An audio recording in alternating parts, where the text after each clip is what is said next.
this episode, I talk about giving away your best work for free, hitting the pavement, and we spoke to Darth Bill. You ask questions, and I answer them. This is the Ask Gary V Show.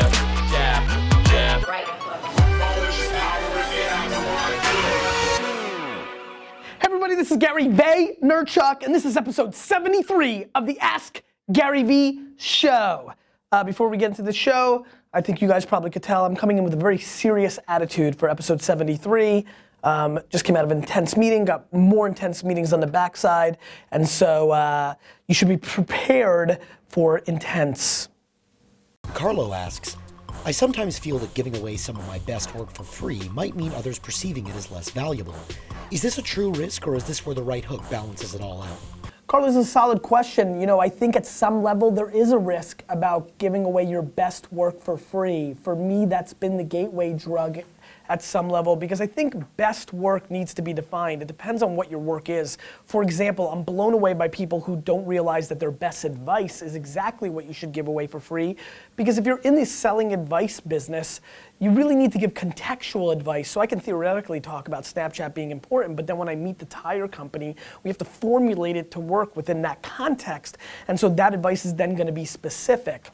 If you're a painter and your best work is the greatest painting you ever made and then you gave it away for free, that's maybe a little bit of a different game. But if you strategically gave it away, like to a very important museum or to a very important billionaire that puts it in the prime spot in their home, could that then become the gateway? The problem is with this question and this debate is that when you are doing something for free, it needs to be strategic, because what you're looking to do by giving away something for free is to create leverage to then do something that is not for free. And so, you know, D-Rock could have made a video for a bunch of different characters and maybe it wouldn't have panned out to have the ROI that he received by doing a video for me for free. And so I think that oftentimes people look at this as a blanket statement. To me, all the good stuff I give away for free has strategic purpose. I understand why I'm doing it, and that's why it becomes so much easier to do, even though I don't always expect the outcome of that action. And I think that becomes the big part. Way too many people do things for free, give away their best work for free, and then expect this windfall behind it. And when it's not delivered, they become disappointed. And within that disappointment, they don't follow up and do it again and make it a replicable action, which has more upside. That in a 3 out of 5 times where it brings value, you focused on the 2 out of 5 and that kind of squashed you. So that's my answer. Darth Bill asks, should a new small business join a local chamber of commerce in order to build a brand in the community they live in? I've never had much ROI in networking groups. You know, Darth Bill, the answer is probably, but maybe it's not the group's problem, maybe it's your problem. Maybe you're not good at networking, right? And so, you know, I think you need to look yourself in the mirror, Darth. And I'm gonna continue with the pause because I don't wanna leave it that negative, because I like Bill, even though I'm in a little bit of a focused mood, there's no reason to be zingy. You know, I think you need to really know yourself. One of the biggest reasons I do go to a lot of networking thing and I don't go to Chamber of Commerce, though we were part of one. Brandon loved it at Wine Library. Freaking loved the concept of the Chamber of Commerce. I mean, you know, I think that you really need to know yourself, and if you don't find yourself as someone who is strong at networking or has that gear to go up to people and say hello, and you don't have that bullcrap gear where you're just going up to everybody and handing your business card, you know, then maybe it's not for you. I mean, we really need to bet on strengths. You know, that's a big thesis of mine, and so I would look at yourself first. If you're not good in that environment, then maybe you shouldn't be putting yourself in that position. Hero Movie Podcast asks, what value do you place on getting out there and pressing the flesh in order to expand your fan base?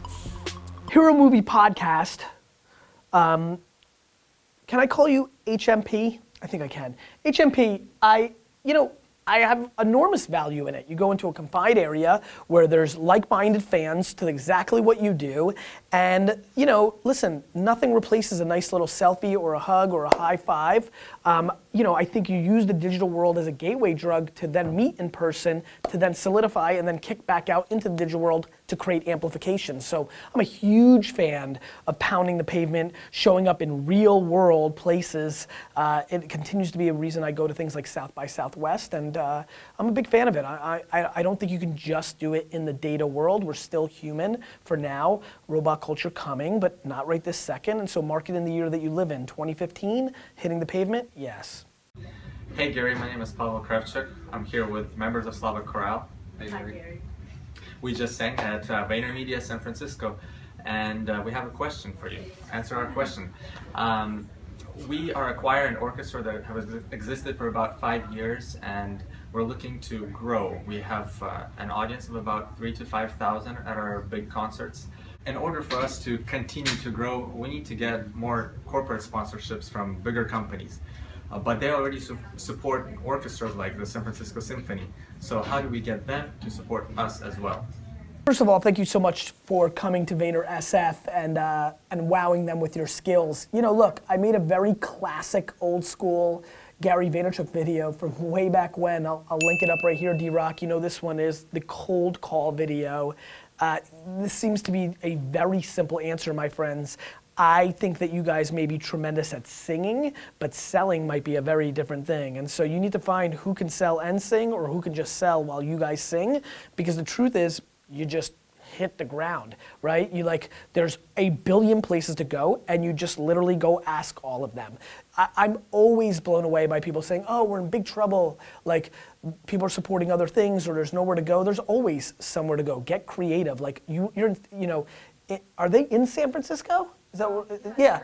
I mean, Jesus Christ, you've got nothing but funded, read TechCrunch and Recode every day, look at every code company that just raised $50 million and go knock on their door and say, give me 3,000. I mean, it's crazy. This question to a salesman is like me asking you, how do I sing, right? Like you would answer, you just sing. Now, what the funny part is I just might suck at singing, right? And you might suck at sales. And so I think you need to figure out who can do that for you, because the answer to your question is extremely basic. Literally, go to the phone book. What I mean by that is literally hit up every single business in San Francisco, all of them. Rick's Car Wash to Google. From everybody from Rick's to Google. That's right, D-Rock. You weren't expecting that, were you? And so, Google Rick's Car Wash, and every company in between gets hit up by you guys, and somebody's gonna give you cash. And I'm gonna guess it's gonna be more than just somebody. Apollo Poetry asks, when all is said and done, how would you like to be remembered? This is a tremendous question. This finally put me in a decent mood. Look, I think that selfishly, I would like to be remembered as the greatest human being that ever lived the earth. We're trying to keep it basic and modest. I'd like to think that people appreciated my effort, and whatever way they define that, right? Like the hustle culture that I've created that is clearly. I'm so humbled by the notion that it's inspired people to work harder and create things, but like the effort on an individual level and like all the behind the scenes stuff. Like, look, I often say. I live my life on a daily basis with the complete intent to have everybody that I interact with show up to my funeral. And I think the only way you can do that is to be remembered as such a good person that you created guilt that people have to go out of their way on their busy days to show up to your funeral, even though you only met twice in 2 business meetings. And so how do you do that? You become memorable. I take advantage of like my extroverted personality and like the charisma that I was gifted. But I think you need to back up that sizzle, right? And I take a lot of pride in my ability to be a practitioner, in my ability to do, I've gotten better and better and better at like keeping my word. That's always, tough because, I have all these ambitions and I'm always on the offense, and that is something I've gotten better at. So I guess, just a good human being who cared about more things than just himself. Question of the day. What do I want to know today? I'm in an interesting zone today, like very focused. Usually when the lights come on, I can get out of it and go into the zone, but I'm in hardcore focus mode. Talk to me about what you are focusing on the most in your life right now. Thanks for watching episode 73. Getting close to 100, guys. You know, did we mail in 50? I was talking big game and then we didn't do anything crazy, right? Yeah. Is that what happened? Yeah. We just kind of like, we talked a big game. Yeah. It's tough to hit timing windows, right? Timing windows, right? Timing windows. We answered 25 questions a few episodes ago. That was fun. That was cool. We need to, you know what? That's another side question. What do you want from me on episode 100? Because it's going to sneak up. It's close. The NFL draft talk that we've been having is interesting, you know, but I don't think it's going to work, right? Like I'd have to really like. Oh, March is going to be light for Ask Aaron. Oh, right. I'm traveling. March is going to be a crap month. We shouldn't have said that now. They just heard it. You keep asking questions. I'll keep answering them in April.